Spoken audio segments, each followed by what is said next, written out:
যদিহে আপুনি সোণৰ চামুচ মুখত লৈ জন্ম হোৱা নাই, তেতিয়াহ'লে নিশ্চয় জানে যে দুখ কি বস্তু। জীৱনৰ সেই দুখ চোৱাত আপোনাক কোনে সংগ দিছিল বিনা স্বাৰ্থত? মনত পৰেনে?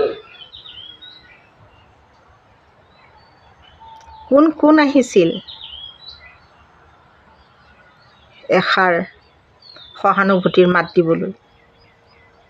কোনে আগবঢ়াইছিল এখন সহায়ৰ হাত? কোনে আপোনাক সাহস দিছিল? আপোনাৰ বাৰু আজিও মনত আছেনে?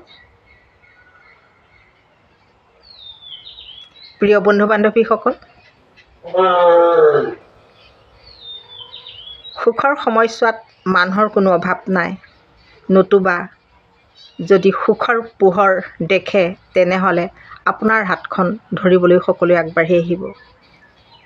কিন্তু যেতিয়া আপুনি অন্ধকাৰত থাকে, আপোনাৰ চাৰিওফালে অন্ধকাৰে অন্ধকাৰ, তেতিয়া কিন্তু আপোনাক হাতখন ধৰিবলৈ কোনেও আগবাঢ়ি নাহে, কাৰণ তেওঁলোকে আন্ধাৰত আপোনাৰ হাতখন তেতিয়া দেখাই নাপায়। গতিকে দুখৰ সময়ত পোৱা অভিজ্ঞতাসমূহ সুখৰ সময়ত পাহৰি নাযাব। মনত ৰাখিব দুৰ্দিনৰ আপোনাৰ সেই